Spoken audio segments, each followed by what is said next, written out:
Thank you very much. Okay. Thank you, first of all, for having accepted the invitation. We have Dr. Luca Piciullo, the convener of a session on landslide early warning systems. That's what I mean. Landslide early warning systems, as we know and as you know, you are organizing this session. You can have contributions for a very wide spectrum of disciplines. You're having this interview to know what happened during these sessions. This year we are at EGU 2018. It's the second year you're having this session. What happened? This, as you said, this is the second year that we are having this session, and we received many positive feedbacks, and this was a good result. We have a lot of valuable contribution, and it was really hard to schedule the orals, and at the end. We had a lot of people attending also this year. We just went through that session. We had 5 presentations. We will link, of course, the contributions to this video. For now, I stop it here, and then we have the other conveners as well, and we'll talk about it a little bit more. Okay. We have Dr. Luca Piciullo, Dr. Stefano Gariano. Do we have another convener here joining us? Okay, we get in the picture. Soren Boje. I'm not sure if I pronounce your name correctly. That's perfect. Okay. Yeah. You may say something now, Dr. Piciullo.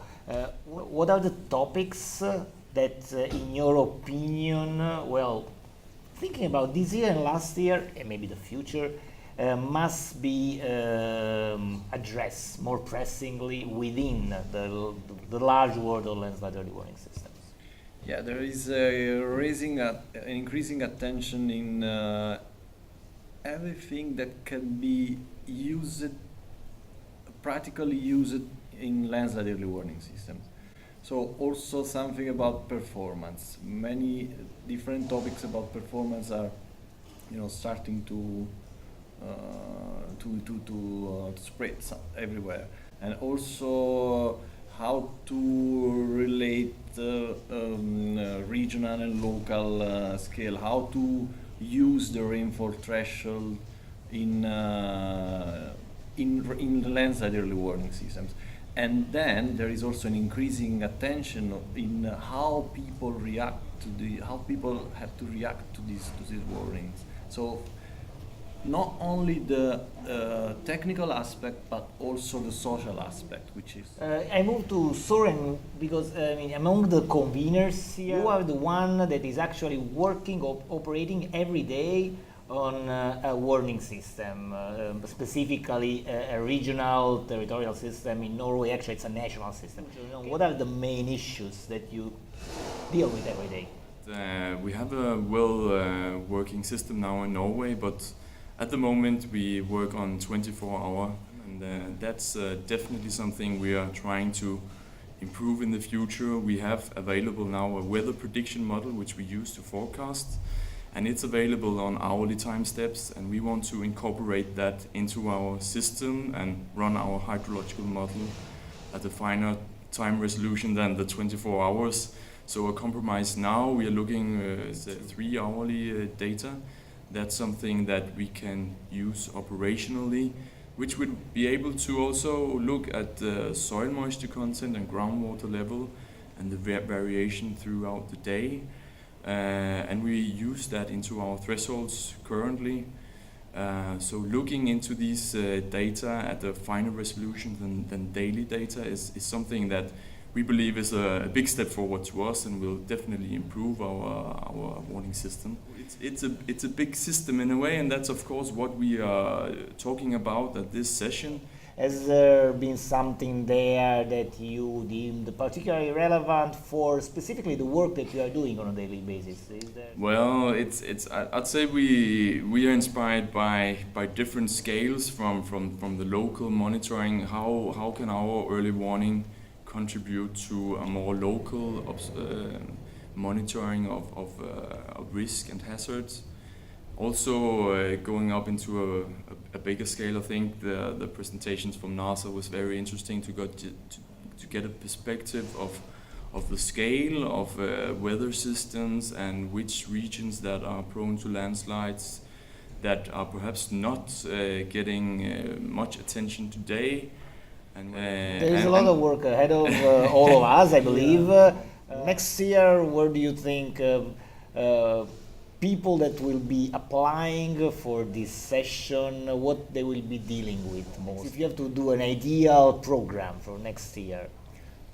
Probably on the validation of the system, of the evaluation of the performance of the systems, and also on, I think also another important aspect, okay, two important aspects. First one is availability and reliability of data, from rainfall data to landslide information to hydrogeological features and characteristics, and from the other side to evaluate how at the end the warning messages and the warning the alerts, how they are delivered to population and how in particular population react.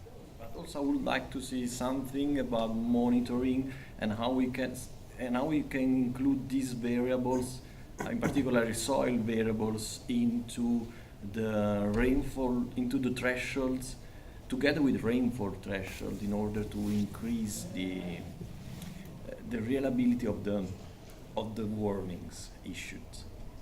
I'm sure that the group of people here, we are missing Samuele Samuele Segoni, will be doing a good job again, and from what I understood, your team will continue doing this. I believe this topic is very, as you were saying at the beginning, very hot, and it must be addressed. I think that is important because actually in the landslide world there is something when you put all the science in practice.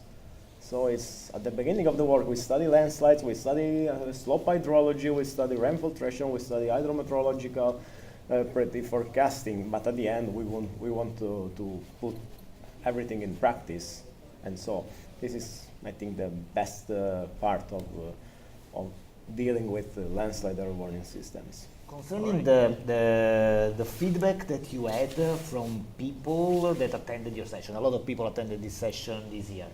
Anything special you'd like to tell us? Yeah, we received many positive feedbacks. And I think we got a nice audience. The room was full, and it was a very good atmosphere also at the poster session.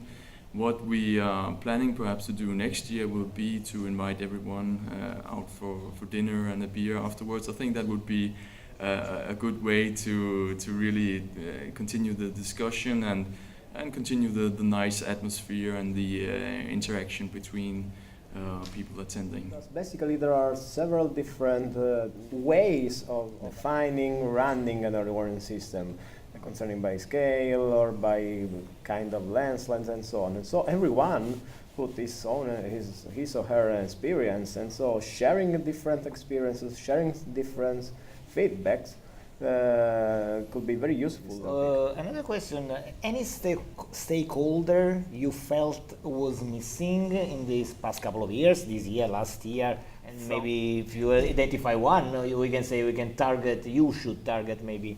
It would be nice to have somebody from some national or regional agency for civil protection, because at the end they are totally involved in these issues. Even from a technical point of view, but also from a social and also, let me say, legal point of view. So I know that Soren has to leave. You have a flight to take. So, your opinion about this? Yes, I could. In Norway, we have a good cooperation with also our users, in particularly the road authorities, also municipalities and the railway. And of course, it would be interesting to perhaps invite one of those users to give some feedback to the community on what they think is useful, how they think we could improve, and what are their needs in the future, and what direction should we try to go into, and try to improve perhaps the cooperation between universities and science and the use of early warning. Yeah. Okay, enjoy. Thank you. Concerning this session, EGU 2018, do you want to mention some contributions? There were several presentation very interesting. In particular, there was one presentation presenting a new way to define rainfall thresholds for landslide triggering, mixing, not only considering rainfall measurement, but also hydrogeological characteristics. And this is, I think, this is groundbreaking idea. And for sure, all the others presentations were very, very interesting. Any other contribution you want to mention? Or the division of the area in different catchment, and then to define and to warn each of these catchment differently from each other. And we also had our contribution at the poster session, because also to collaborate and to create and to review all the papers about rainfall threshold since 2007, and so we did this review. Because we want to mention this in 2007 there was an important paper paper that was reviewing the past, and you So we- now 10 years afterwards. Yeah, you know, we would like to analyze what happened in this last decade of works on rainfall thresholds. Actually, we found some interesting results that in several papers there are a lot of missing information. So we maintain that is in future works everyone should completely define all the methodological chain used, all the data used, all the methods and results, and also in particular we again stress that the validation of the prediction methods are very important. Last year it was the first session, this year the second time, and in between there was a special issue. How is it going? Is it already published? It's in the making? Currently the special issue is closed. We received around 22 contributions. 11 are already published and 11 are under review. And we had also quite around 7-8 rejection. And I want to mention it's a special issue on NES. It's a special issue on NES, and the title is the same title of the session that we are running here at the EGU, so about landslide early warning system, from monitoring rainfall threshold and risk perception. Well, I guess this is a note on which we can close this conversation. I look forward to meeting you next year at the same session. Okay. Yeah, Thank you very much. Thank you very much. Thank you very much. Thank you.